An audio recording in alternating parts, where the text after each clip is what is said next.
brasileiro, para, de certo modo, debater e, acho que, sobretudo, celebrar algo que, para o nosso grupo, é importantíssimo, que é o lançamento dessa nova edição da História do Cinema Brasileiro, o novo livro panorâmico, que é o Nova História do Cinema Brasileiro. E, para isso, a gente vai ter uma mesa de debate com os dois organizadores, a Sheila Schwartzman e o Fernão Ramos, e o autor, um dos autores do capítulo João de Vieira. Eu queria convidar todos para vir para a mesa para a gente começar o debate.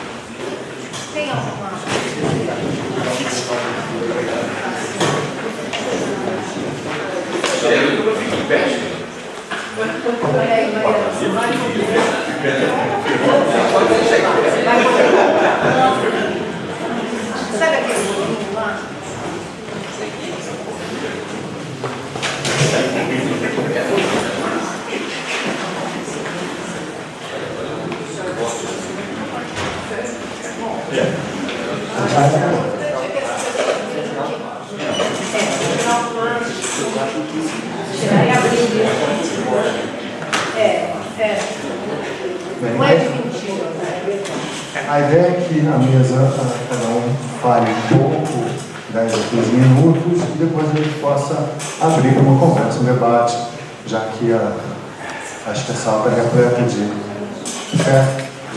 leitores seguros e muitos dos colaboradores também estão aqui. Então, quem gostaria de começar?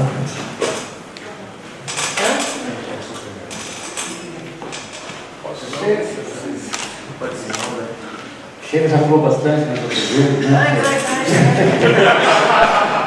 Leisburg. Não, na verdade, eu vou passar a palavra para você, mas assim, claro que a gente tem um montão de coisa para falar sobre o livro. Eu confesso a vocês que eu acordei hoje às 5 da manhã, cheio de coisa para falar, coisas que eu já sei que eu tenho que falar que estão no livro, e coisas que, evidentemente, a jornada ainda mais me fez fervilhar a cabeça, né? E de muita emoção, e de mostrar para vocês que o que a gente está fazendo aqui, de alguma forma, está expresso e está trabalhado. Então, se a gente vai dizer para vocês, olha, essa é uma nova história, né?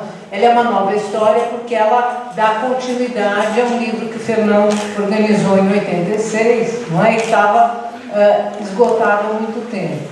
Então, ela contém uma série muito grande de mudanças, né, historiográficas, de pesquisa, que a gente viu rolar por aqui, né? Então, a gente vai poder falar sobre isso, mas de alguma forma isso foi sendo falado ao longo desses 3 dias aqui de trabalhos tão interessantes. Então, eu passo nesse momento a palavra ao Fernão, depois aí a gente fala. E aqui a gente vai ter também, né, para nos ajudar, né, o depoimento aí, nós estamos numa coisa mais informal, né, o depoimento dos próprios vários autores que estão aqui. Né, pelo menos essas 300 páginas aqui estão representadas. Com vocês, Fernão Ramos. Bem, então, obrigado, Sheila. Eu estive fora aí durante um período, então estou meio de chegada e pousando literalmente aqui hoje, estive de fora, depois eu viajo um pouco atribulado, mas é um imenso prazer estar aqui, né?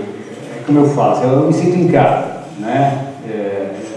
Vi aí as últimas apresentações e eu acho que é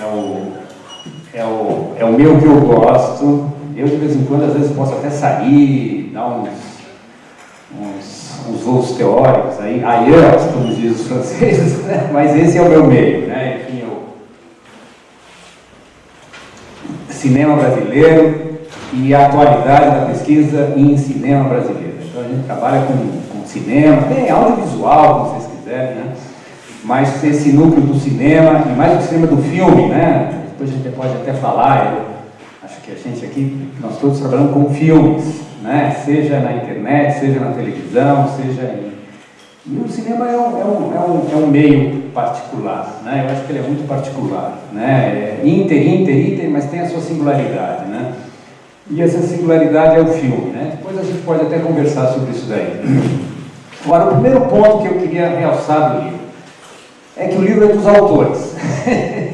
Não é uma coisa minha, nem Sheila, enfim, todos os textos foram e voltaram, né? Alguns até foram e voltaram demais, mas o livro é dos autores, né? É uma coisa que a gente recebeu e abrigou, né? Mas o livro é de vocês e é nosso também, e esse é o perfil, né? Não tem uma unidade, não tem uma proposta. Eu vou falar um pouco aqui de 2 ou 3 pontos metodológicos que eu acho importante frisar como opção, mas muitos autores foram para outros lados, né? Algumas questões terminológicas, por exemplo, que se colocaram, né? Diversas até, uma, por exemplo, a questão do mudo e do silencioso. Eu particularmente gosto, talvez eu seja velha geração, né? Eu gosto do mudo, tem gente que prefere o conceito de cinema, mas não vamos discutir isso no livro, né? Eu acho que o cinema não é silencioso, tem muito barulho, tem muita música e em geral é mudo, né? Por quê? Porque não tem fala, né? Então não conta para fala. Mas enfim, essa é outra discussão, né?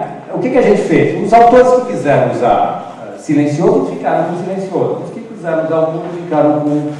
e assim por diante, né? Então o livro é realmente dos autores, não teve nenhuma amarração da nossa parte, né? E também não buscamos ticar, não foi aquela loucura que eu tive quando eu fiz a enciclopédia de ter que citar todo mundo, né? Evidentemente, cremos, né, que a maior parte, né, do que aconteceu de importante no cinema brasileiro do século XIX até hoje, do século XXI, está presente. Mas não houve a obrigação da gente desviar um bom texto, né, só para ir lá e ticar. Mencionei esse diretor, para ficar. Os textos não têm caráter de lista telefônica. A gente tentou escapar disso. Quando a gente escapa da lista telefônica, talvez alguém não tenha sido mencionado, provavelmente a gente vai ser cobrado em relação a isso também, né?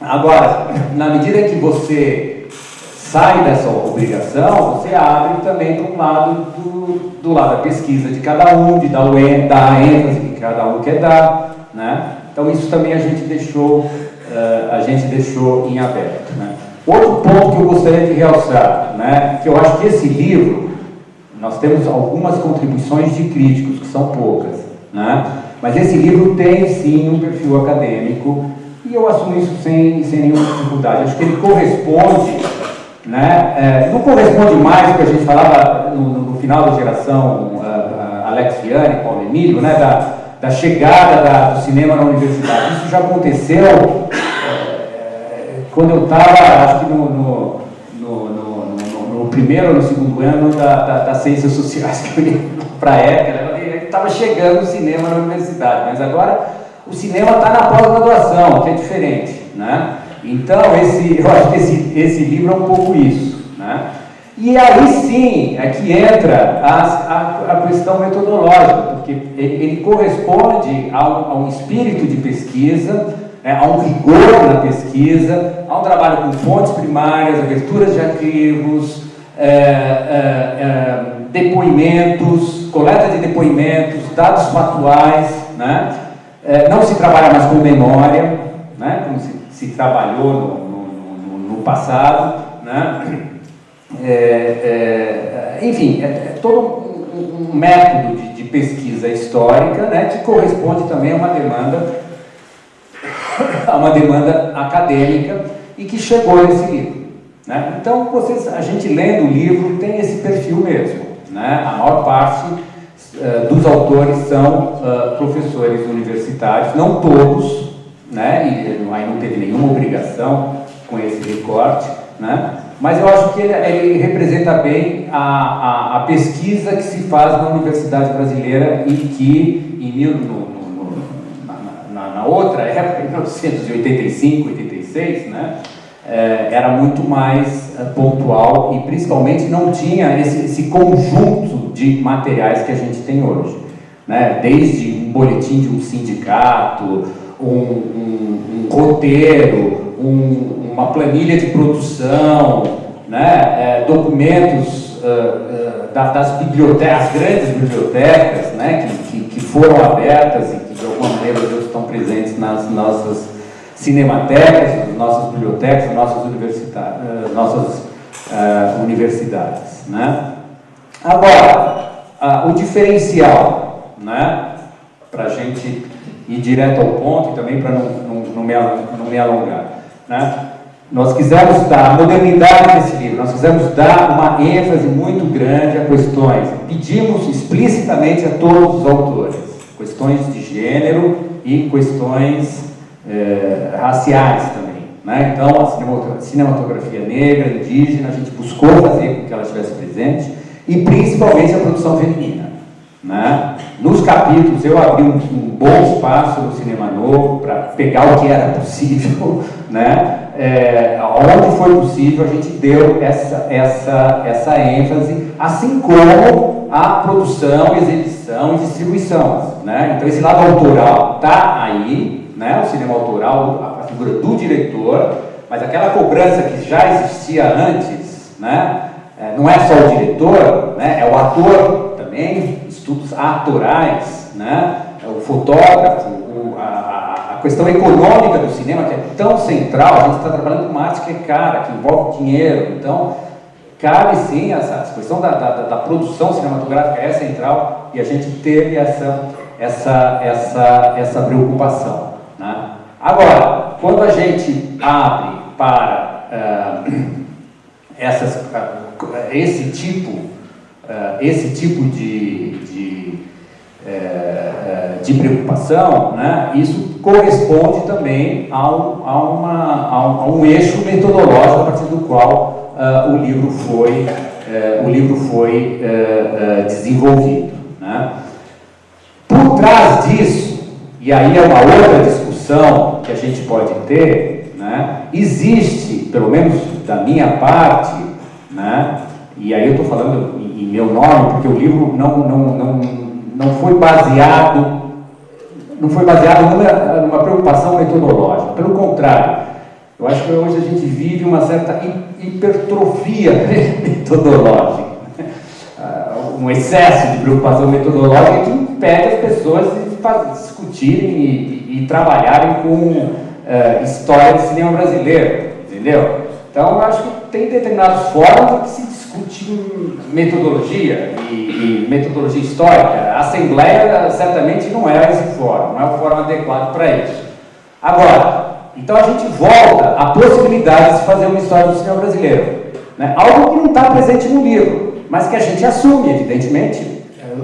Isso é mais da parte dos organizadores do que dos autores que foram convidados para se mostrar a própria pesquisa, né?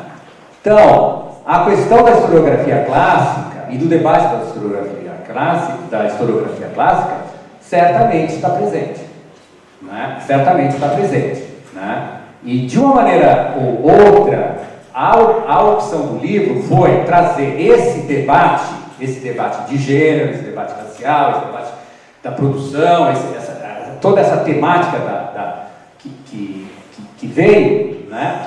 Trazer todo esse, não digo esse conteúdo, mas essa temática propriamente, né? Para o recorte central dele. E qual é o recorte central? É o eixo cronológico. A gente não tem como fugir disso, né? Então a gente está assumindo uma cronologia que vem desde o século XIX e vai até o século XXI. E dentro dessa cronologia, picos, para não falar ciclos, que é uma palavra que ficou para trás, né? Alguns picos, algumas temáticas recorrentes, algumas unidades estilísticas, algumas unidades autorais, mas isso é retomado, né? E aí essa divisão que vocês estão vendo aí, né? Que pode mostrar o 2 também, né? Pode mostrar o 2? Só para eles terem esse é o 1 e agora esse é o livro 2, né? Segue um pouco esse eixo cronológico e esse eixo temático que recorta picos de formas de produção, por exemplo, a Embra, por exemplo, a Boca, né, a Grande Crise, o cinema novo, o cinema marginal, o contemporâneo do mudo. Pode colocar o mudo. Também a gente teve essa preocupação, né, a chanchada. Então, na realidade, são as temáticas do cinema brasileiro, né, e que, no meu ponto de vista, mostraram a sua atualidade. Evidentemente, outros recortes são possíveis. Esse não é exaustivo, né? Outros recortes são possíveis, né? Então,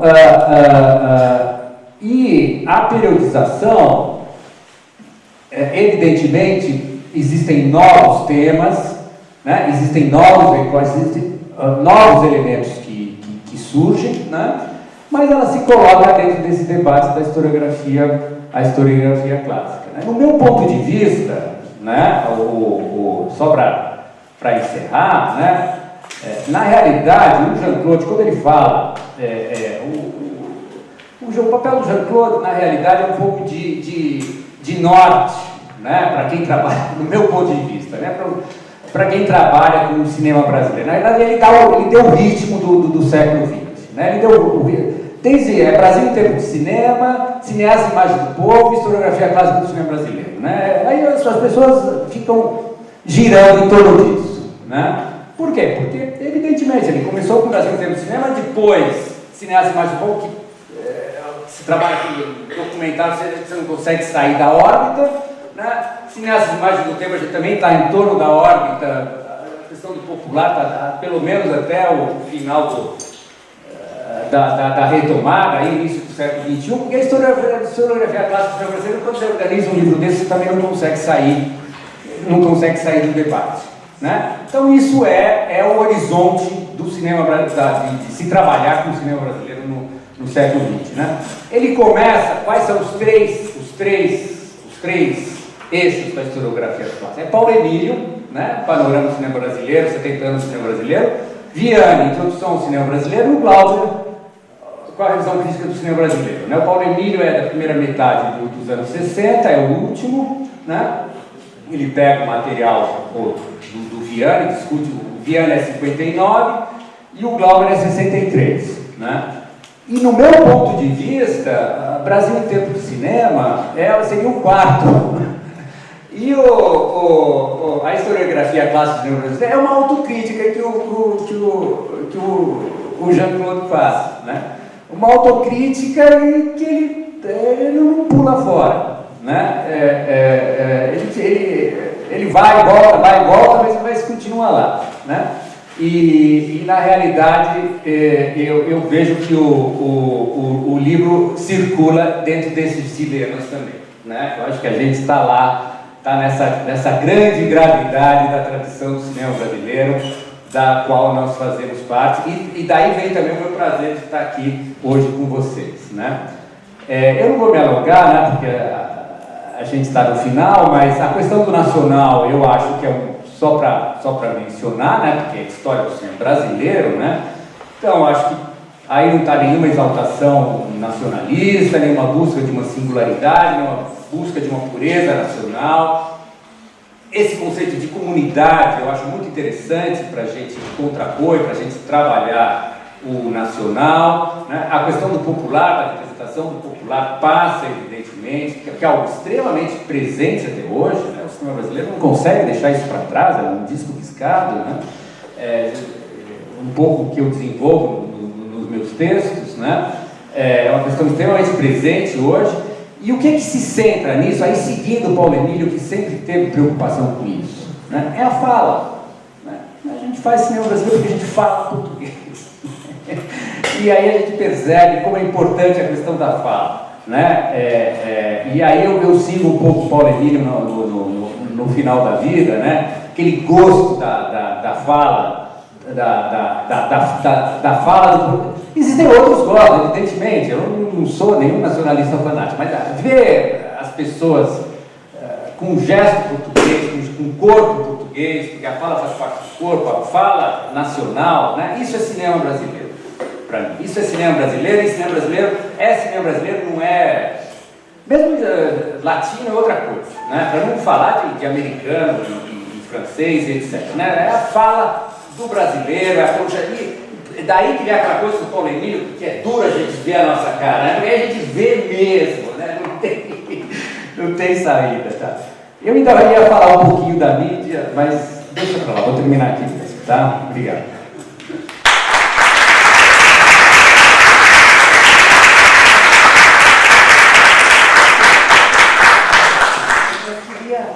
Antes de passar a palavra para o João, também depois abrir os colegas, só um pouco como historiadora, né? Aí eu acho que a gente teve sim, quer dizer, metodologia, assim, a gente procurou estar antenado com as coisas mais atuais da historiografia, não só desse norte do Jean-Claude, mas também do que foi feito pela historiografia internacional, de tal forma que, olhando o índice, por exemplo, vocês veem, né, que a gente gastou mais de 300 páginas só com o silencioso, né, que é uma absoluta novidade em termos de cinema brasileiro. Né? Quando a gente diz que estuda cinema brasileiro silencioso, as pessoas dizem, como que existe isso? Né? Então, está aqui, né? E chamar atenção justamente também, não é? Que a gente, no caso do silencioso, vocês estão vendo, a gente, e também uma questão que é central, e é isso que eu pensei quando eu perdi o sono às 5 da manhã, que era para falar com vocês, e para vocês aqui de Minas, onde eu vim falar aqui, cujo projeto Minas é Cinema me ajudou no meu... Eu tenho um capítulo justamente sobre o silencioso, né, que é justamente descentralizar. A gente tem uma história que é escrita, né, a história que a gente fala, que é a história do cinema brasileiro, é a história que foi possível escrever a partir de onde tinha cinemateca, de onde tinha universidade, etc., que era São Paulo e Rio. Né? E isso, de alguma forma, né, a gente tentou, dentro do possível e onde tem pesquisa, descentralizar. Então, a gente tem aqui, por exemplo, né, a produção do Rio Grande do Sul, né, e eu preciso também fazer aqui um adendo importante para vocês, que é o seguinte: esse volume que vocês estão vendo é o impresso, que tem esses capítulos que a gente está vendo. O livro, à medida que a gente foi fazendo, né, como o Fernando estava contando, a gente foi se dando conta, meu Deus, está faltando tal coisa ou tal, ou precisa fazer tabelas. E chegou um momento que não dava mais para ser, ia ser maior do que isso. Então a editora falou, não, peraí, né, agora vai para o e-book. Então tem também uma edição em e-book, que infelizmente ela não está pronta ainda, mas ela vai ficar pronta loguinho, que tem mais capítulos, né, que não estão aqui. Por exemplo, tem mais um capítulo, tem um capítulo da Alice Trus sobre a produção cinematográfica do Rio Grande do Sul até 1915, mas depois tem um capítulo do Glênio sobre os anos 20 também, que não está aqui. Temos mais um capítulo sobre o cinema novo do Bertrand Picamoz, que é um brasilianista francês que tem uma documentação, não é, francesa, que dá um diferencial, e o capítulo do Luciano Ramos sobre o Massaíne, justamente que é e toda uma grande filmografia a partir de 69. Filmografia de lançamento. Filmografia de lançamento feita pelo nosso Arthur Altran e pelo... Não? O Arthur checou alguns dados. Tá bom. Deu uma boa contribuição. O Arthur e o Luiz Felipe, então, ainda vai sair, né? Não é que ainda vai sair, é uma questão aí editorial, a coisa está editada e tal, não está no mercado, mas só para vocês terem ideia. Por quê? Porque eu quero dizer que tem sim, né? Tem todas essas mudanças, né?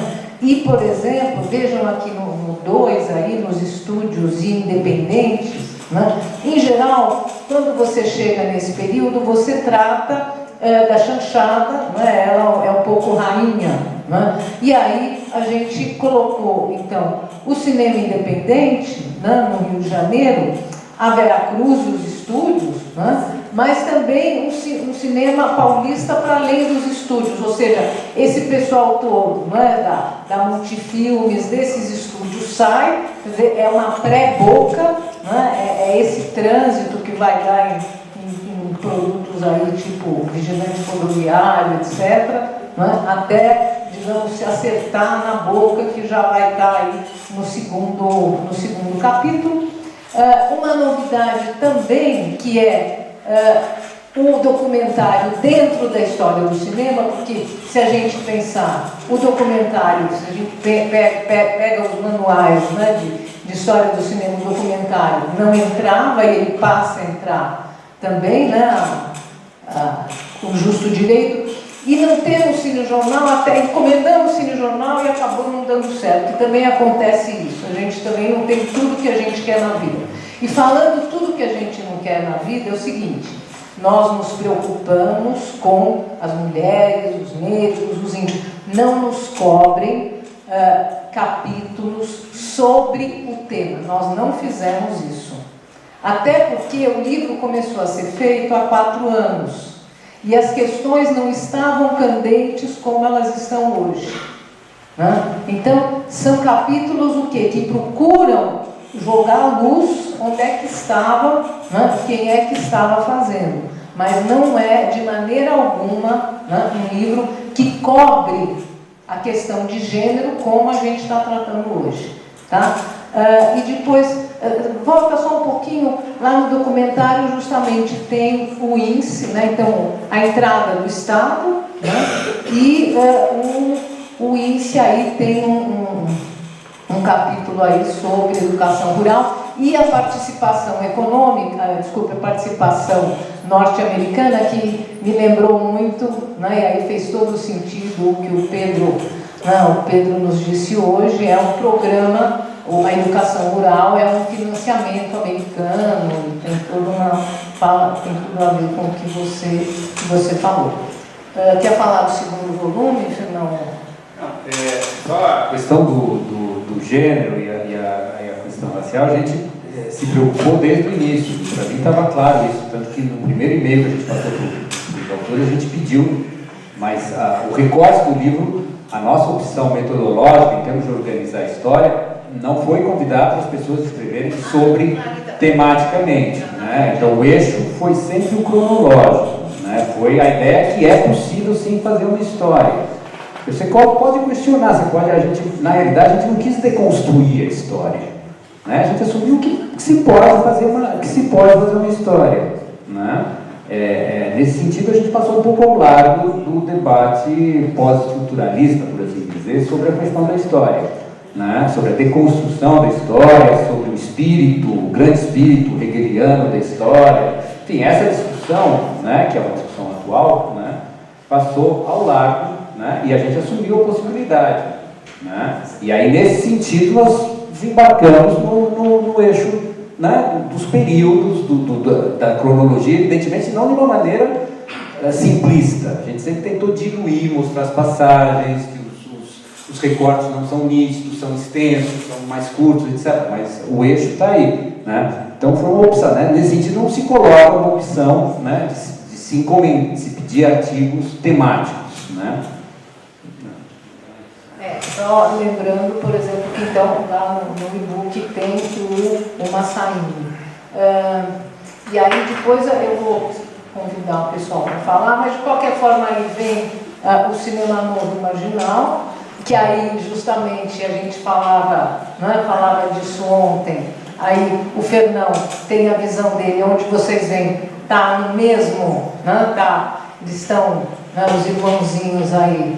Então, o irmão, que é o Caim e Abel, um pouco, não sei, cadê a Ana aí para dizer? A hembra e a boca, e aí tem a boca e o beco, né? O Rio de Janeiro também entra, porque a gente está acostumado a falar da boca de São Paulo, tem o seu beco, que também está aí, né? Cadê o capítulo do Zé Mário? Né? O cinema das décadas de 70 e 80, que é importantíssimo, que era, porque aqui também é preciso dizer que se preservaram coisas do primeiro volume. O que acontece? Fernão tinha esse livro dos anos 80, né? Que ele tentou até reeditar e por questões aí de direitos ele não conseguiu. Quando ele conseguiu, né, ele me convidou e a gente olhou e viu que havia coisas a preservar e coisas que precisavam ser de alguma forma atualizadas. Um desses capítulos importantíssimos e também uma grande homenagem ao Zé Mário, né, foi estar com esse capítulo ao mesmo tempo, né, atualizado, revisto pelo Arthur Altran. E aí depois, então... Só completar, essa foi, além de uma homenagem, né, é um capítulo que manteve a atualidade, né? E também o João Luiz, que tinha feito o capítulo da chanchada e reformulou com novas pesquisas, novos dados, etc. Idem para o capítulo da Vera Cruz com o Afrânio. Aliás, foram os únicos capítulos que permaneceram, além do meu capítulo sobre o cinema novo, né, que foi também totalmente reescrito. Eu abandonei, eu comecei a escrever do zero.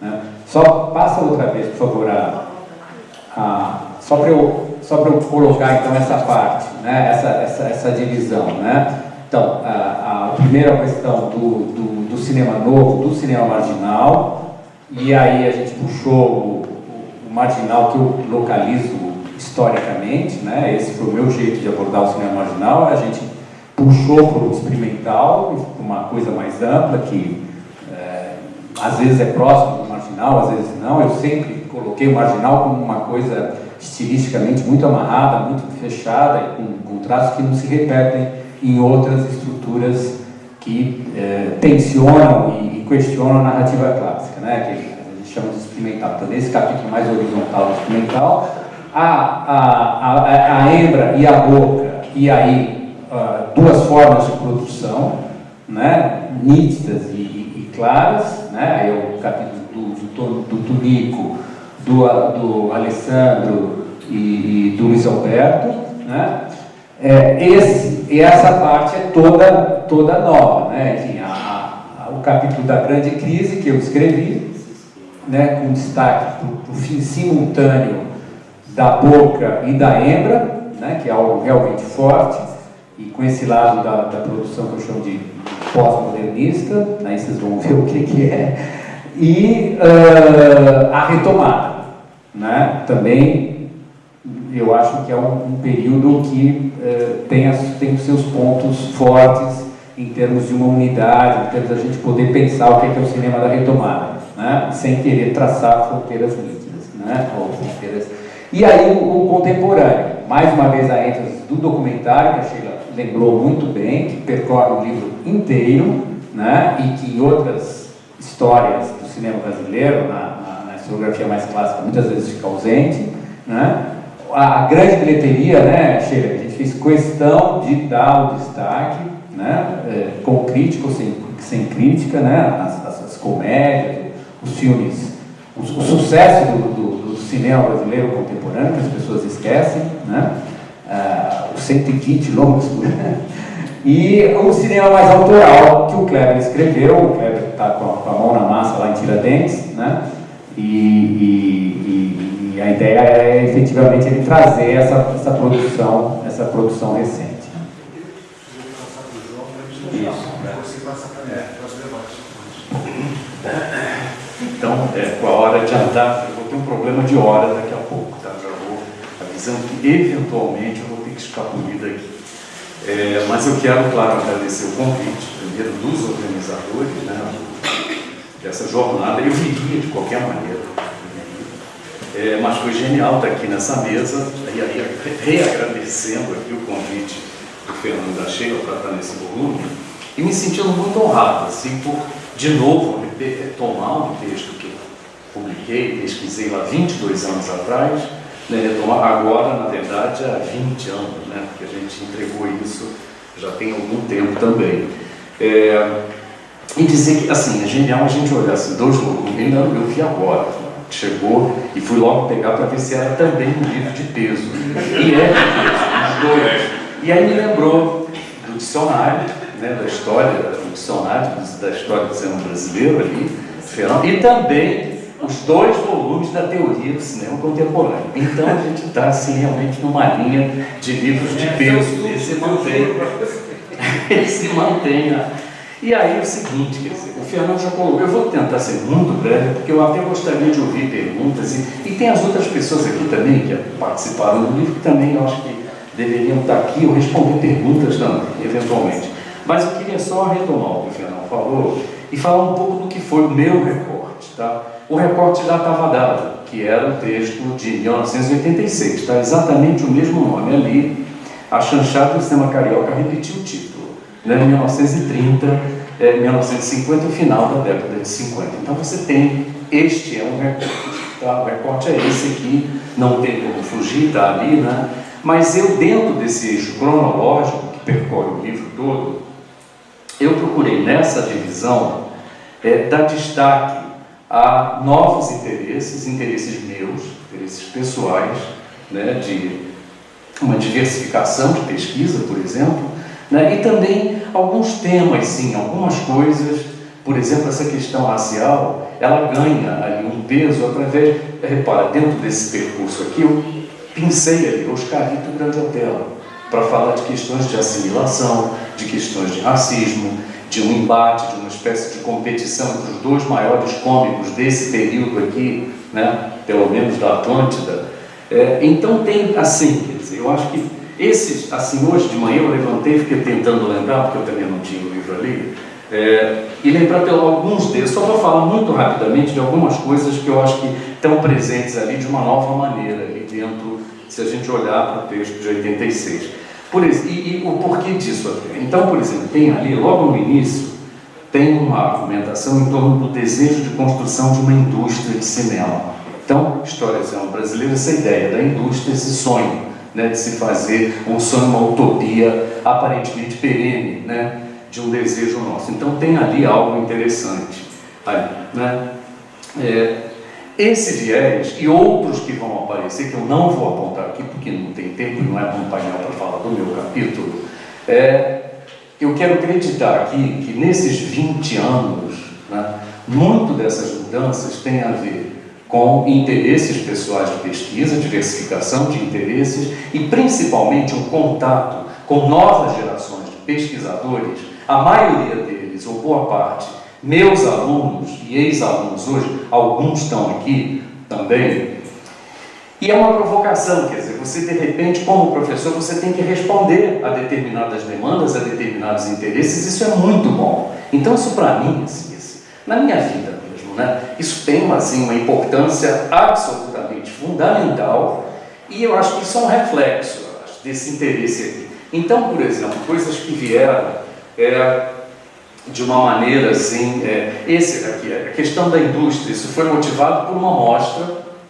que está parte do resultado do texto aqui, de uma mostra dedicada a essa questão, feita, se não me engano, na Caixa Cultural. Tem essa história, desses 20 anos, você ter esses centros culturais promovendo mostras temáticas e pedindo textos, pedindo palestras, te obrigando mesmo a se posicionar dentro de um viés contemporâneo, de um eixo mais contemporâneo, a realmente produzir algum material. Então, isso aqui tem resultado desse contato. Uma parte sobre som também é resultado, né, dessa. Uma parte que tem sobre mulheres, tem isso aqui também.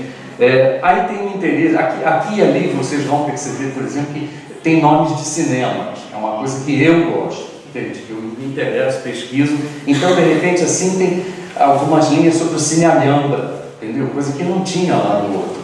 Ou, de repente, o Cine Capitólio, no Rio de Janeiro, que é inaugurado em 1925, poucos anos depois aparece com o letreiro Paramount ali por cima dele, tá? E aí é interessante, porque eu lembro que no texto que foi para os autores, para os organizadores, eu tinha anotado assim em amarelo, sublinhado, entrar aqui a imagem, entendeu? E tinha a imagem do Capitólio do Rio com esse logotipo da Paramount. entendeu? Mas não deu para fazer, não deu para a gente ter, né? Não tem mais. E a minha pergunta é se o e-book teria, eu estava sabendo do e-book agora, porque uma chance talvez que fosse, que talvez pudesse ter imagem seria, né? Mas era legal, tem coisas, eu gosto muito, quem me conhece aqui sabe que eu trabalho muito com imagem e gosto disso. Então tem coisas que às vezes ela fala, aquele clichê, né? Às vezes mais do que em 1000 palavras. Então às vezes é bacana. Não vai dar. Você A gente já está com 1000 páginas.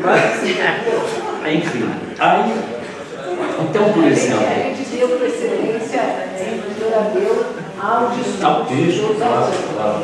Aí, aqui, por exemplo, coisas que entram pelo menos por referência. Sim, isso é importante. Além do recorte de 30, 50, todos nós tivemos uma outra limitação, que é essa. É tamanho, entendeu?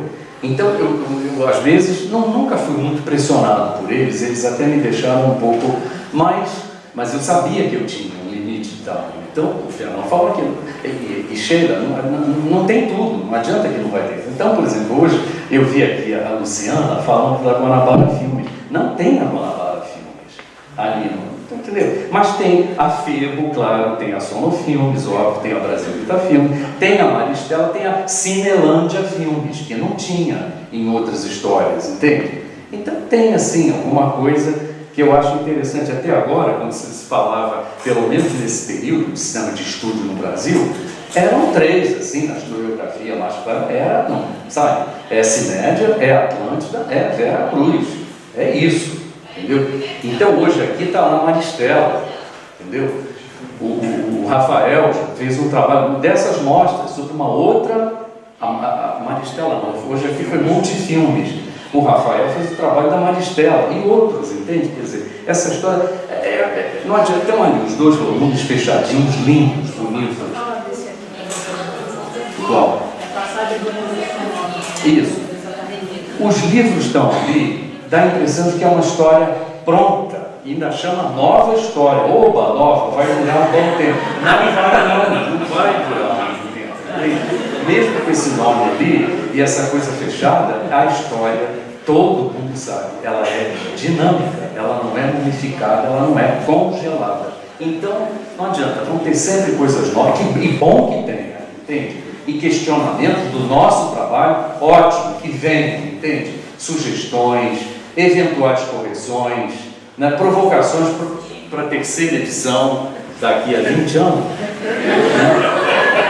Enfim, mas tem muito mais aqui, por exemplo, só rapidinho, só rápido, o encontro, por exemplo, uma coisa que eu queria acentuar, o encontro com a música brasileira, essa ideia da transmedialidade, que eu estou falando aqui, não intermedialidade, transmedialidade, e do que eu comecei a chamar de cinema do rádio, para depois falar do cinema de televisão, para trazer isso também para uma coisa mais contemporânea. As coproduções, entende?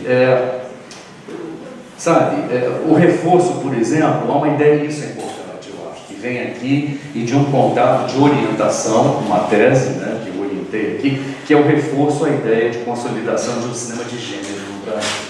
Então, de novo, deixar bem marcado que se tem uma coisa que a gente assume assim, tranquilamente, se tem um gênero que a gente pode falar que foi realmente um gênero, para mim é a chanchada, entende? Então está lá reforçado. A ideia da assimilação racial com os Caribe e Grande Hotel, o protagonismo, por exemplo, de uma revista como Cinelândia. Não tinha isso lá, no outro. E era uma coisa que eu já tinha estudado lá atrás. Então isso vem agora, entende? Tem lá umas coisas importantes. Todos vão ficar com inveja vão querer falar dos seus capítulos assim também. Vou terminar. Tem assim, algumas linhas sobre a Norma Bengel, sabe? Coisa que eu acho muito interessante, bacana. Né? A Violeta Ferraz também ganhou aí um protagonismo. Enfim, e uma coisa mais importante nessa revisão, né? A gente terminou ali, em 86, terminando daquela maneira, seguindo um pouco a Alex Vianney. Eu fico meio numa geração, eu estou assim, numa geração que está um pouco para lá e está um pouco para cá, grudada aqui, e está um pouco bem lá para frente também, o que é ótimo, né? Mas aí você tem, por exemplo, fazendo essa revisão, a gente terminava ali nos 50, 58, maravilha, o homem do Sputnik, não sei o que, pum, acabou, foi para a televisão, encerrou, acabou a chanchada. Não, não é. Ela vai, claro, a gente sabe disso. Sabia, mas não sabe, repetia-se, clichê até, né? Então, de repente, você vem até a segunda metade dos anos 60, bem, com o cinema novo, bem adiantado, entende? Está lá.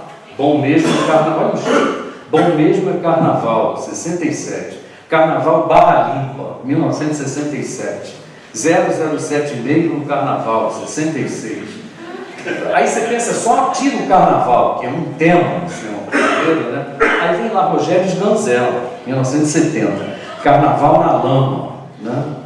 Aí você vem com erotismo. No cinema do sexo explícito, você vai encontrar o Carnaval das Taras, de Roberto Machado, 83. Carnaval do Sexo, 1986, sexo explícito. Então tem lá do softcore e tem do hardcore também. Enfim, sabe? Vai longe. Obrigado.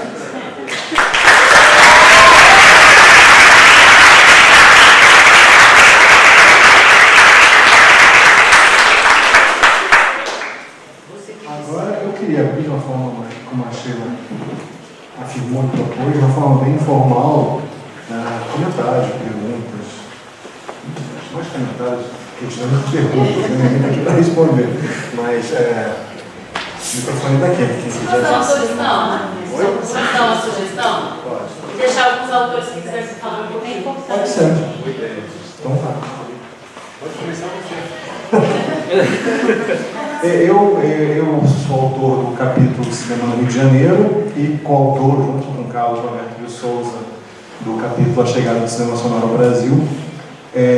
Os dois capítulos foram encomendas que até me surpreenderam. Não A Chegada do Cinema Sonoro, mas eu acho que gostei muito da sugestão da Sheila e do Fernão de que eu escrevesse junto com o Carlos, porque é uma pesquisa que nós desenvolvemos paralelamente, inicialmente sem saber um do outro, né? E depois que a gente descobriu, e foi um convite que eu acho que funcionou muito bem, essa ideia de juntar dois pesquisadores para escreverem juntos, e foi um prazer enorme escrever com o Carlos. Nossas pesquisas, apesar de serem sobre o mesmo tema, de certo modo, foram muito complementares. Ele pesquisou muito mais São Paulo do que eu tinha mais coisas sobre o Rio de Janeiro. E o capítulo Cinema no Rio de Janeiro, eu nem lembrava, que é um capítulo um pouco esquecido do livro de 87, porque, inclusive, foi meu professor de História do Cinema Brasileiro na UF, Roberto Moura. Ele tinha escrito um capítulo sobre a Bela Época, né, que acabou deixando de ser um tema de capítulo, ainda influenciado por Vicente Paulo Araújo, Paulo Emílio. Ele tinha um outro pequeno capítulo, que era o Cinema no Rio de Janeiro, que era um pouco amarrando da Bela Época ao capítulo do João. Então era um capítulo que me parecia, no outro livro, muito encaixado só para cumprir a cronologia. O que aconteceu entre a Bela Época e a chanchada? E tinha esse capítulo, que era basicamente elencando Benedetti, etc. E para mim foi um desafio grande também ter escrito esse capítulo, porque eu não sabia qual seria a unidade, qual era a questão do cinema no Rio de Janeiro entre 14 e 29. Quer dizer, na verdade era entre 12 e 30. Eu que propus 14 e 29, também porque eu não via muito sentido nessa cronologia 15 a 30. E aí a Sheila e o Fernão aceitaram a minha sugestão de mudar para 14 e 29 a partir de critérios que eu achei mais pertinentes. Foi uma pesquisa muito interessante, no qual eu tentei também chamar atenção para dois personagens que eu não tinha pensado anteriormente, que podiam ter relação.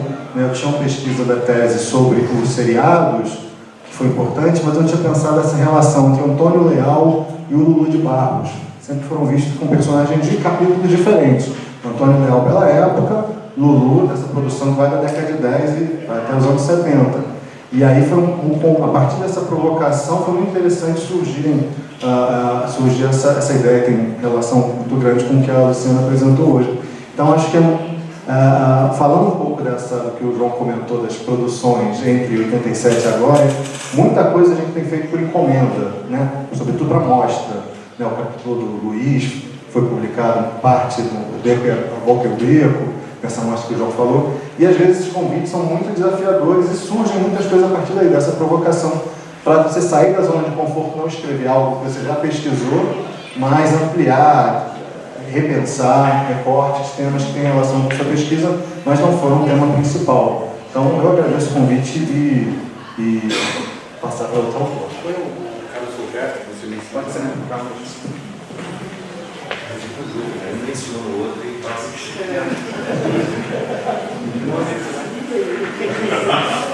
vai quebrar a corrente?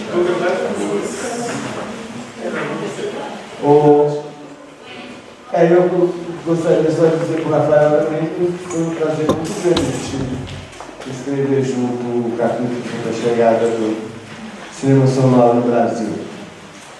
E o outro, eu escrevi a chegada ao cinema em São Paulo de 12 a 30 anos. Eu não prestei muita atenção nessa coisa das datas, do limite cronológico.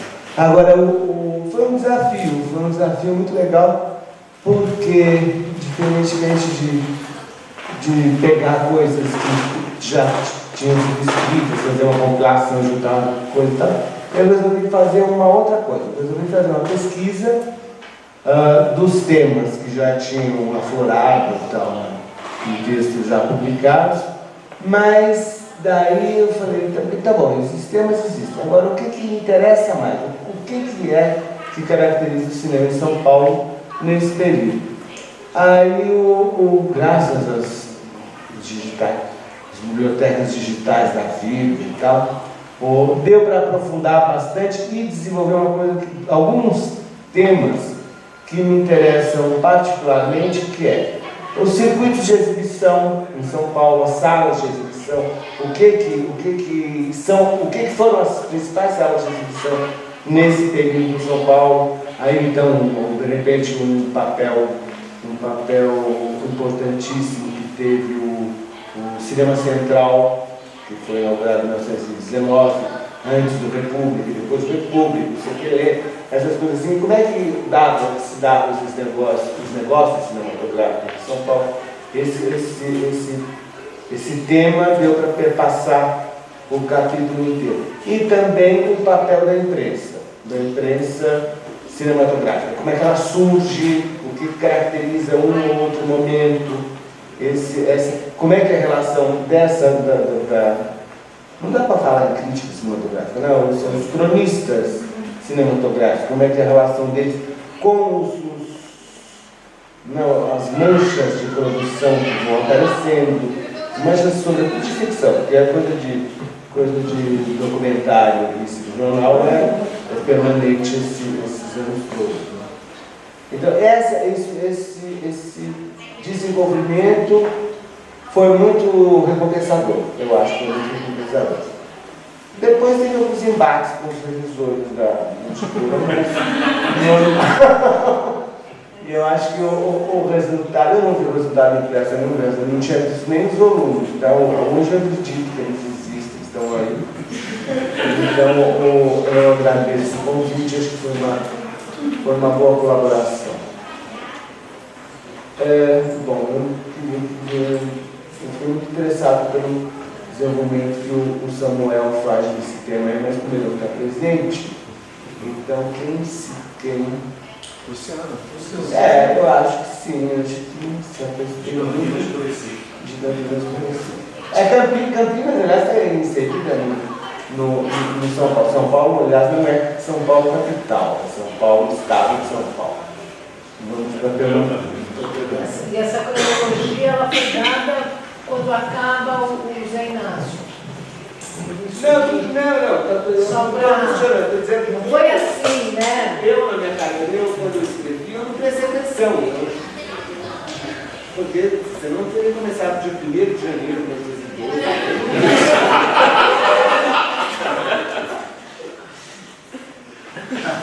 Bom, para mim foi maravilhoso retomar minha pesquisa sobre o cinema de Pernambuco nos anos 20, que eu tinha estudado no pós-doc, tinha continuado também.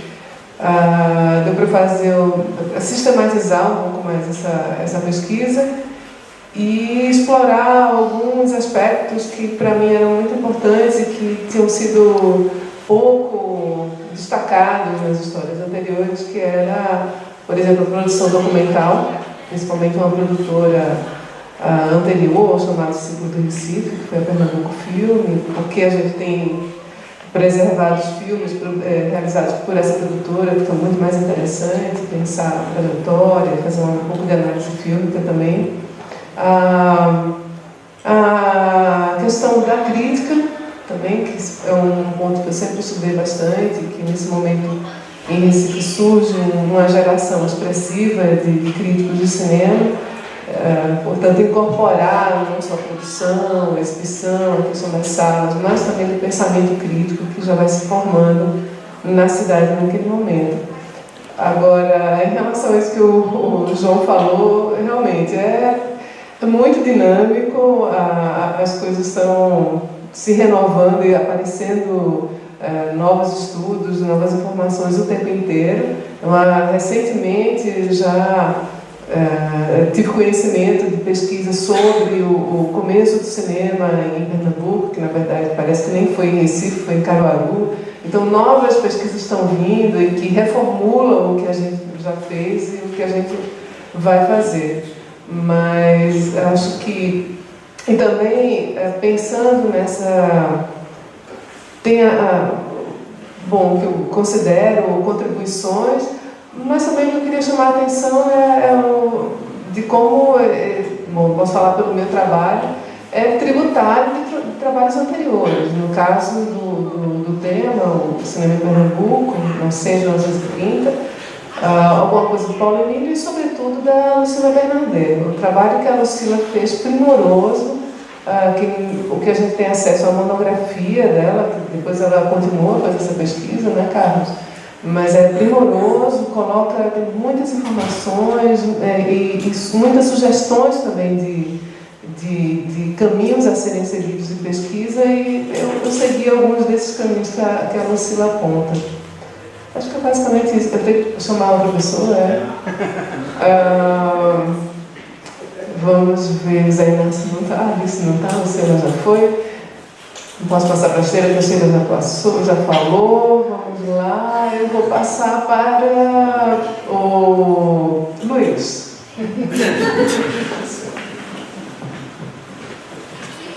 Bom, para mim é uma felicidade, uma honra, né, ter sido convidado, fazer parte desse projeto. Eu fiquei assim, estou, né, agora muito feliz, né, vendo a concretização disso, né, a possibilidade da gente lançar nesse evento, enfim, acho uma coisa realmente maravilhosa, né. Bom, meu capítulo, na verdade eu escrevi 2, eu já sei para quem eu vou passar, vai ser muito fácil. Mas o meu capítulo é o que está no bloco 2, né, o cinema independente do Rio de Janeiro. Está ali. O cinema independente está ali, né? Tá ali, né? Só para eu saber, para eu fazer propaganda de tema. Que bom. Estou confiando. O cinema independente no Rio de Janeiro, e assim, pegando um pouco o que a Luciana falou, quer dizer, o meu diálogo imediato é com o texto da Maria Rita Galvão, né, o desenvolvimento das ideias sobre o cinema independente, que ela situa justamente em São Paulo, na primeira metade dos anos 50, e esse capítulo, ele na verdade decorre da minha tese de doutorado, que foi justamente deslocando um pouco a discussão do cinema independente para o Rio de Janeiro, ou seja, começando um pouquinho antes, no final dos anos 40, e indo até meados dos anos 50, ou seja, eu parto desse diálogo com a Maria Rita Galvão, que eu acho que de alguma forma deve estar presente no capítulo do Afrânio Mendes Catano, porque eu acho que ele fala dos estúdios e também fala dos discursos contra os estúdios, né, por parte dos cineastas independentes, nos congressos, etc. e tal. Mas a minha pesquisa vai para o lado dessa atuação do Moacir Fenelon, depois que ele sai da Atlântida, e ele faz uma associação com a Cinédia, pega um pouco as pequenas produtoras do Rio de Janeiro, inclusive as que o João citou, quer dizer, a Cinelândia Filmes. Eu acho que tem um pouco esse diálogo com essas pequenas produtoras. E a Flama, inclusive a minha apresentação de hoje tem a ver com o capítulo, né, justamente a figura do Rubens Gerardo, da Flama, né? Então enfim, eu acho que existe nesse sentido, e a ideia, eu acho que do livro era essa, né, de trazer contribuições, trazer dados, né, acrescentar com dados, etc. e tal, e essa relação com as pesquisas anteriores. Eu acho que isso aí, eu vejo isso assim, com muita felicidade. Né? Então, aí eu escrevi esse capítulo e coescrevi com o Alessandro Gano o Histórias da Boca e do Beco, não é? Que é justamente essa questão, quer dizer, a boca do lixo e o beco da fome, ou o beco da Cinelândia, ou o beco dos aflitos, porque tem vários nomes ali, aquela região, né? E que, por exemplo, esse aí, exatamente, esse capítulo, em parte, surge do convite para escrever um texto para o catálogo que o Rafael e o André Gatti fizeram, justamente na Caixa Cultural, que é essa questão da indústria, etc. Né? E todo mundo falou isso, mas eu vou reforçar. Eu acho que o João falou uma coisa perfeita, quer dizer, esses textos acabam surgindo de demandas, às vezes muito fragmentadas, não é? Mas são desafios. Isso é uma coisa realmente sensacional. Eu fico pensando que os historiadores futuros que vão olhar para esse livro e vão começar a fazer a historiografia desse livro, certamente vão mapear isso. Esse texto saiu dessa amostra, que saiu desse catálogo, que saiu dessa demanda, ou seja, e aí você acaba reconstruindo, né, o cerne desses textos aí a partir disso, né? E é isso, quer dizer, o fato de escrever o capítulo com o Alessandro também para mim é muito especial, porque nós co-dirigimos um documentário sobre o Galante, que é o Galante Rei da Boca. Então eu acho que assim parece um ciclo que, né? Não, ciclo não pode, né? Ciclo está banido, né? Pode onda. Onda, tudo bem. Uma onda. Também não pode surto, né? Surto, o Alex é que usava isso, né? Surtos de produção, parece uma loucura. Pico. Digamos que fecha uma trajetória. E abre outras, né? E aí, para aproveitar e abrir outras, eu passo para o Alessandro. Obrigado. Assumir essas palavras do Luiz no começo também. Foi uma honra, né, esse convite para participar desse livro, né, dessa obra que vai realmente marcar, né, a historiografia do cinema brasileiro. É uma honra mesmo, né, contribuir com uma pesquisa que já vinha fazendo, né, sobre a boca há muito tempo, né, mestrado, fundamentalmente doutorado, e então uma boa parte dessa ideia da boca, da pesquisa, na verdade, ficou na pesquisa do doutorado, e tinha também a pesquisa do pós-doutorado que eu fiz, e que surgiram várias informações, várias coisas novas, que acabaram não virando um texto consistente. Eu tive a oportunidade de colocar nesse texto materiais que tinham no doutorado, que vieram, que estavam da pesquisa do pós-doc, e uma vivência também dos últimos anos, de contatos e coisas que eu fui conhecendo, né, ao longo desses anos. Né, então, 10 anos aí de materiais, conversa sobre a boca. Então, foi fantástico poder solidificar essa pesquisa, né, dar consistência para ela, né, dar uma certa coerência, inclusive, de uma visão que eu tinha sobre a boca. E, então, para mim foi uma honra mesmo, né, poder estar lá, até o espaço da boca, dentro dessa discussão toda dentro das histórias do cinema brasileiro. E também muito feliz com essa esqueminha casado da história da boca e do beco, porque a discussão sobre o beco era sempre uma lacuna e era sempre presente também, né? E então nós trocamos muitas figurinhas, né, também, né? Coisas da boca que ele tinha, ficamos trocando, coisas do beco, né, então fomos trocando para criar essas relações do texto que possibilitassem esse diálogo que não é só fecha a boca e começa a pedir beco, né? Teve um diálogo, teve uma troca, né, uma parceria, inclusive nesse movimento que havia na boca e no beco, de vários, né, de composições, né?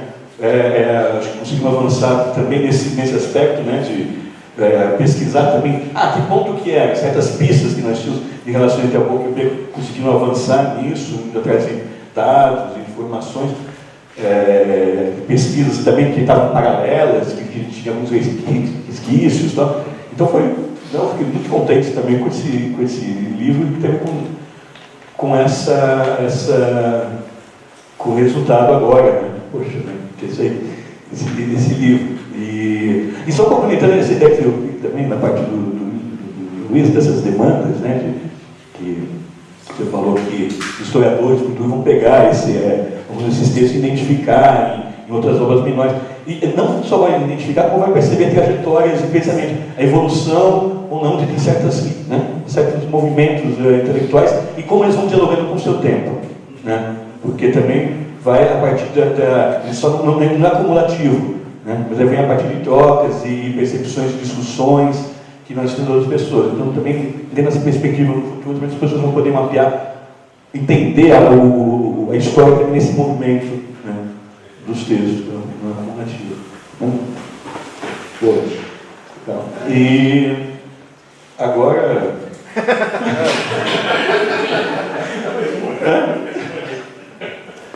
Deixa eu ver aqui, né? Quem que pode, né? Quem será, né? Claro, é mais fácil. Primeiro, como todos, agradecer o convite da Sheila e do Fernão. É importante para nós todos e para mim, claro, participar dessa aventura com vocês. Até me desculpar publicamente, eu me desculpei por e-mail na época, porque no fundo vocês me chamaram para 2 textos. Enfim, complementar o texto do Zé Mário, né? E escrever também um texto sobre o documentário Período Silencioso, no Estudo Sonoro, mas era uma época que eu estava com cargo, com muita coisa, não assumi o texto seria solo, mas não podia deixar de colaborar no livro, e no caso, acho que o meu caso, eu peguei a papa fina, porque eu peguei um texto que já estava muito bem estruturado, um texto ótimo, e se tratou de complementar muitas vezes o próprio Zé Mário, na realidade, e também no sentido que vocês vinham entrando todos os autores, inclusive a mim, de questões que não estavam postas nos anos 80 e que agora estão, vamos dizer, na ordem do dia. Uma questão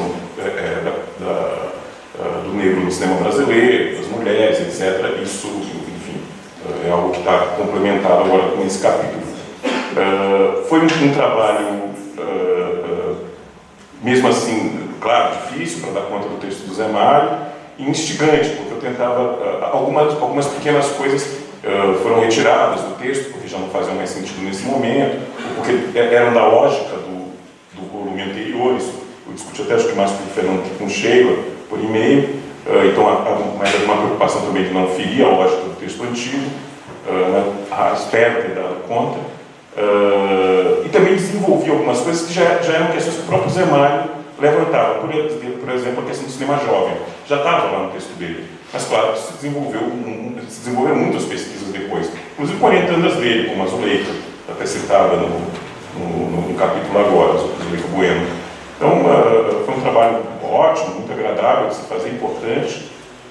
Depois teve uma segunda contribuição, só para afirmar, chegando no fundo, quem fez a filmografia foi o Felipe. Aí o Felipe e o Fernão me chamaram para contribuir com algumas coisas que eu tinha e fazer uma espécie de revisão e a gente conversar. Isso nos envolveu durante algum tempo, que foi um trabalho ótimo, porque a gente no fundo ficou com mais dúvidas no final do que com certezas. Eu estou até depois curioso para ver esses dados, mas eu acho que eles só estão no e-book, né? Só estão no e-book a partir dos anos 60, mas é uma filmografia inédita, cronológica de lançamento. Um trabalho louco do Luiz Felipe. Só a cabeça do Luiz Felipe. O pesado do trabalho foi o Luiz Felipe. A gente contribuiu. Não, o trabalho do Luiz Felipe, a gente deu. Você e ele, eu só segui. Interrogando algumas coisas, conversando, eventualmente dando uma pequena contribuição. Então, mas foi um prazer participar. Pelo técnico para participar mais. Eu queria ouvir a Maria Lúcia. Exatamente. O livro. Bem, não tem um microfone, né? Bem, eu queria agradecer a sua generosidade que permitiu a realização do livro, na medida em que você autorizou você autorizou a utilização do texto do Zé Mário, né? E sabendo que umas coisas estão malucas hoje em dia, né? Isso é realmente algo que eu queria agradecer, eu e a Sheila queríamos agradecer publicamente, né? E, enfim, se você quiser dizer alguma palavra. Já tá ligado.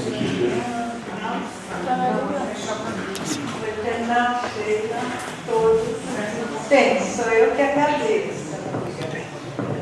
Desculpa. Oi, gente. Agora, eu que agradeço, porque eu acho que é uma oportunidade para o trabalho do Senai continuar. E até, eu já tinha conversado com o Arthur, né? Talvez da gente publicar os livros dele outra vez, que estão esgotados. O Arthur organizou um livro com os textos do Zé Mário, muito legal. Nós, por falta de tempo, não conseguimos, mas o livro está pronto. Está pronto, né? Ele junta textos inéditos, textos que foram publicados, textos acadêmicos de história do cinema, sociologia do cinema e críticas de cinema que o Zé Mário publicou no Em Tempo e no Folhetim e em outros lugares. Embora o Zé Mário tivesse assim, uma certa reação quando a gente falava que ele era um crítico de cinema, ele era também. Eu acho que esse lado dele era bem forte. Aí, sei lá, eu que agradeço. E vocês querem falar alguma coisa, querem perguntar? Tem ali. Rapidinho para a gente poder...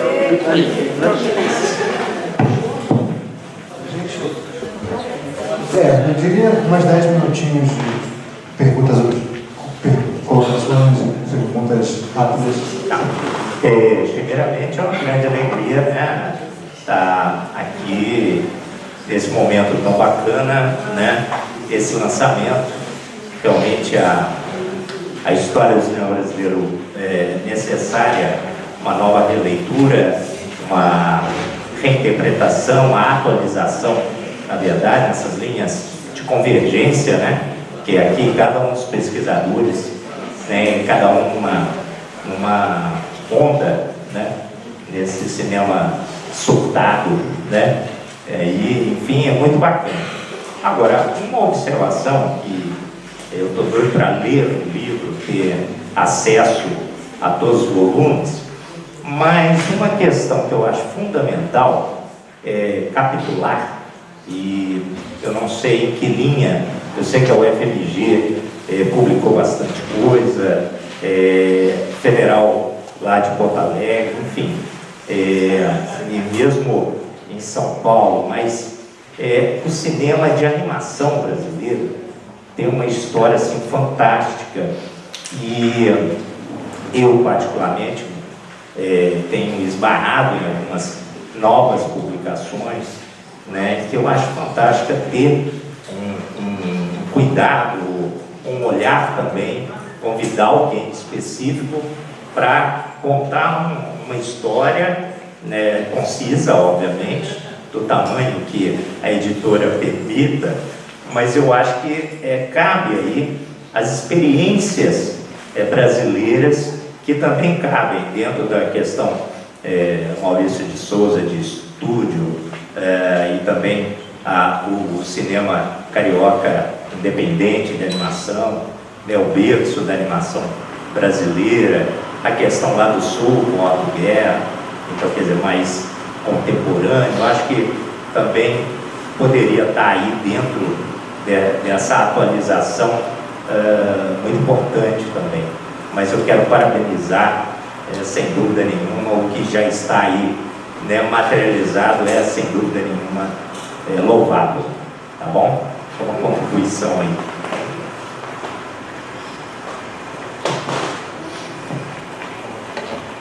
Mais alguma pergunta, comentário?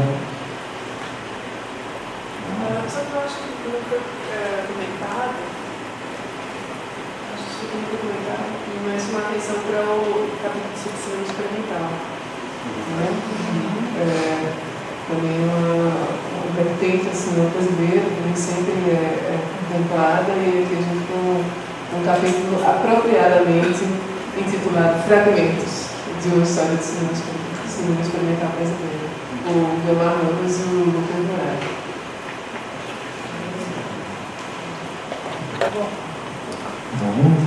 Deixa eu só esclarecer. A gente vai fazer agora o lançamento.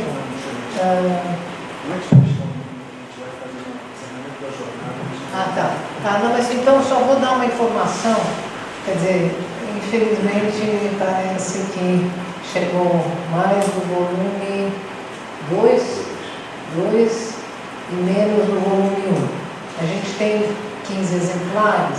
Só para vocês saberem, o preço dele na livraria, no site do SESC, é 92. Aqui está cada volume por 65. Tá? Então, eu sei que é caro, mas dentro do que é, vocês virem outros livrinhos desse tamanho que custam isso, vocês vão. Tá? Mas se não der comprar um, depois chega, compra o outro e tal. Tá? Mas é para vocês saberem, tá? Queria agradecer ao Fernão Chile João essa mesa.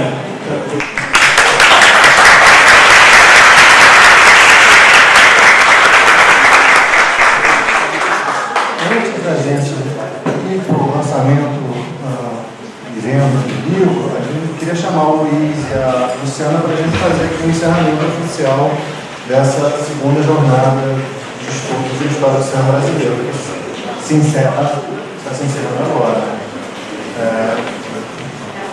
Passo a palavra para o Luiz, que foi aproveitar e agradecer o Luiz. Desde quando a gente criou a jornada, eu, o Luiz e o Luciano, a ideia era justamente que fosse uma realização sempre conjunta da UF, o FJF e o FISCAR, e que fosse itinerante. A gente fez a primeira edição na UF e agradecer o Luiz por ter assumido essa função de organizar a segunda jornada tão bem quanto a gente acabou de ver. Bom, vai ser um encerramento breve, porque na verdade, enfim, a gente depois vai para o lançamento, mas começar pegando aqui inclusive o que o Rafael falou. A primeira jornada lá na UF foi muito especial, não é? E aí, como se diz, o Rafael botou o sarrafo lá em cima, não é? E assim, espero que pelo menos a gente tenha, né, acompanhado o que o Rafael colocou na primeira jornada. Mas, antes de qualquer coisa, eu queria realmente agradecer. Primeiro, agradecer a presença de todos, não é? Todos e todas, não é? Que vieram, seguiram esses 3 dias de jornada, os alunos aqui da UFJF, os alunos da UF que chegaram de micro-ônibus, né? Que o Rafael trouxe aqui um contingente também, né, na plateia, e eu estou vendo eles todo dia aqui, em todas as mesas, quer dizer, muito bom. Também fiquei muito feliz de ver esse auditório quase sempre cheio, enfim.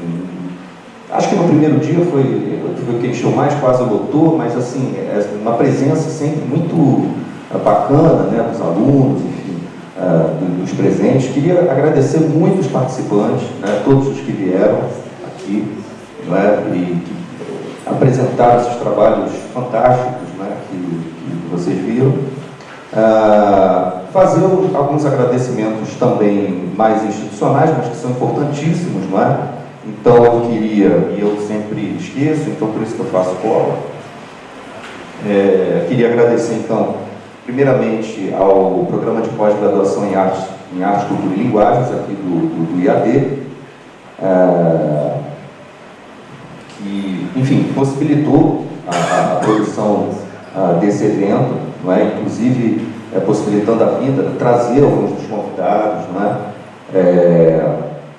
Também agradecer o curso de Cinema e Audiovisual, aqui do IAD, o Bacharelado em Cinema e Audiovisual, porque a presença de alguns professores e sobretudo dos alunos que trabalharam na produção, isso foi muito importante, não é? Dizer que, novamente, né, dizer que a jornada foi uma realização do nosso programa de pós-graduação, do grupo de pesquisa Historiografia Audiovisual, do Bacharelado em Cinema Audiovisual, e o LUPA, Laboratório Universitário de Preservação Audiovisual da UF, né? E também do Grupo de Pesquisa Cinema Brasileiro, História e Preservação, com apoio do PPG Cine, da UF, do PPGIS e da UFJF. Né? E aí eu queria também fazer alguns agradecimentos especiais, por exemplo, a professora Alessandra Brum, né, atual coordenadora do curso de Cinema Audiovisual. E eu vou explicar por quê. A maior parte dessa fantástica equipe de produção que atuou, né, era de bolsistas da Alessandra, que tudo bem, ela é do grupo de pesquisa e historiografia audiovisual, então é uma presença, né, fundamental. Mas eu queria agradecer essa participação, porque isso foi fundamental. Fazer um agradecimento mais uma vez a todos os participantes e, em especial, a alguns convidados que vieram aqui, não é? Por exemplo, o Fernão Ramos, que veio, né, nessa viagem atribulada, mas, enfim, para esse momento tão especial também. João Luiz Vieira, que acompanhou, que, enfim, participou, possibilitou lá também a primeira jornada, acompanhou toda essa segunda jornada e teve essa participação. Bom, a Sheila, que além de estar participando aqui do evento, né, possibilitou justamente esse lançamento do livro, né, bancou, né, essa história até... enfim, sem a sua ação também, né, iniciativa, também seria impossível isso, né? Agradecer a presença da Maria Lúcia, que estava no outro congresso, né, mas tenho certeza de que ela estaria aqui se estivesse, né, na cidade, enfim. Eu acho que eu amplio esse... Oi? Óbvio. Eu aceito sugestões de lembranças, porque eu vou, claro, agradecer a presença da Bettina Viane, né, e do Edward Monteiro, que vieram para cá justamente para a homenagem do centenário a homenagem ao centenário do Alex Viane, 100 anos, né, do Alex Viane. E é isso? Bom, vou fazer questão também de ler novamente aqui o nome da equipe de produção, o nome dos participantes da equipe de produção, tá? Então, bom, Luciana, eu e o Rafael no comitê organizador. E então a equipe de produção, a gente teve a Monique Alves, Jéssica Dias, Ana, cadê a equipe? A equipe está aqui. Chama todo mundo.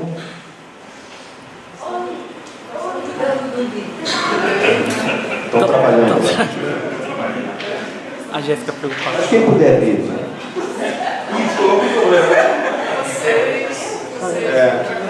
Vem.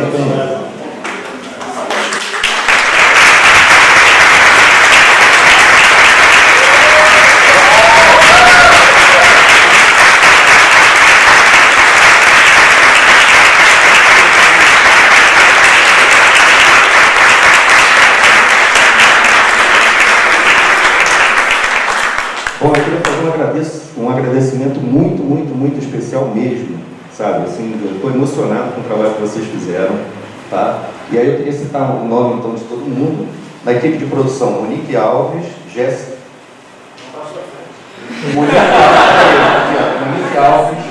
Monique Alves, Jéssica Dias, Ana Paula Sacagiri, Luísa Reis não está, mas tudo bem.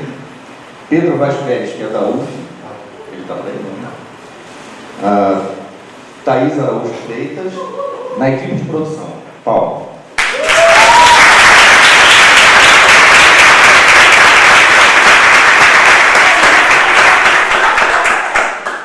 Responsável pelo coffee break.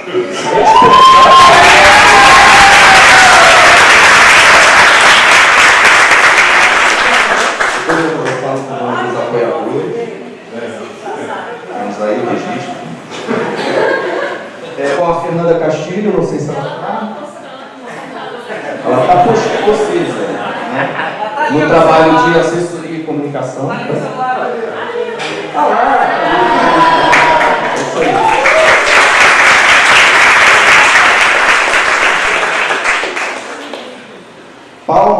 Palmas para a arte, Ana Paula Romero.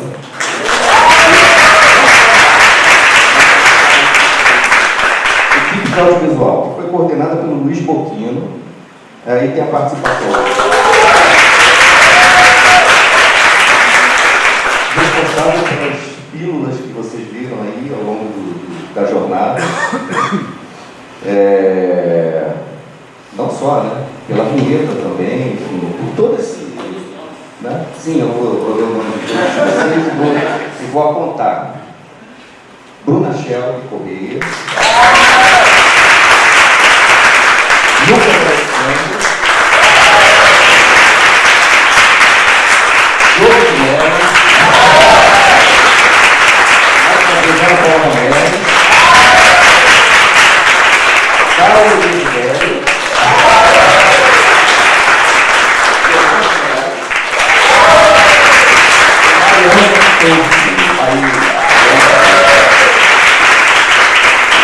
A música do Luiz Garcia.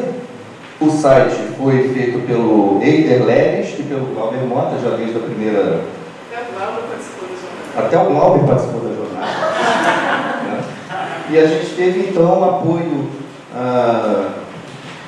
para o nosso coffee break do Ducho Alimentações, do Ducho Alimentos, Casa do Bolo, Casa de Bolos, me corrija mais aqui, só isso? Então é isso, esses foram os apoios também que a gente recebeu. Mais alguma coisa? Sim. Pois é. Depois da primeira jornada ficou aquele jogo de empurra, né? Então vamos lá, né? Porque assim, você tem que assumir a produção de certo e tal. Então, primeira coisa, a gente já rompeu a barreira da mítica primeira jornada, que só ficaria na primeira. Sempre aquela coisa, por que não houve uma segunda? Bom, houve uma segunda, e se houve uma segunda, vai haver uma terceira, né? Que...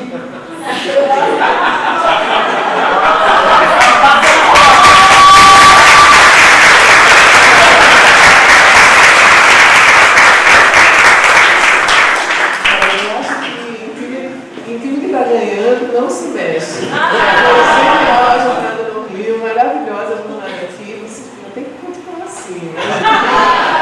Você expectativa ali em São Carlos. Bom, eu já vou designar os organizadores da jornada aqui, certamente conto com vocês dois, com o Arthur e com o Alessandro, né, sem dúvida, para a gente conseguir fazer lá em São Carlos e isso, conseguir manter o nível, né? Que realmente foi muito bom. Eu queria aproveitar, queria reforçar os agradecimentos para o Luiz e toda a equipe de organização. Realmente vocês foram encantadores e eficientes, o que é uma combinação celestial.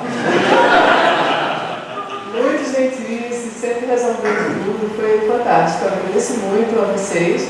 Na verdade, a gente devia se vingar de vocês agora e fazer perguntas difíceis, como vocês fizeram perguntas para a gente responder diante da câmera. Mas a gente não vai fazer isso não, vocês vão escapar dessa. E agradecer muito a presença de todos vocês. Para a gente, a jornada é esse momento muito especial, em que a gente consegue se reunir, discutir, seja nas mesas, formalmente, mas informalmente, nos encontros, breaks, saídas e discussões à noite, conversas. Então, para a gente é muito importante esse intercâmbio e essa alimentação que a gente tem ao longo desses dias, que a gente leva adiante nos próximos tempos e procura desenvolver tudo isso. Muito obrigada e agradeço muitíssimo a presença de vocês.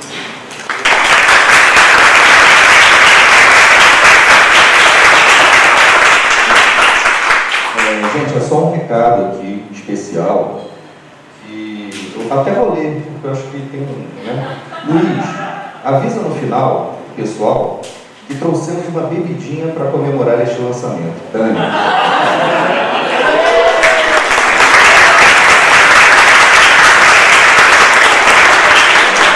Então, todos convidados para o lançamento da nova história do cinema brasileiro. Muito obrigado a todos. Até São Carlos. Uhul!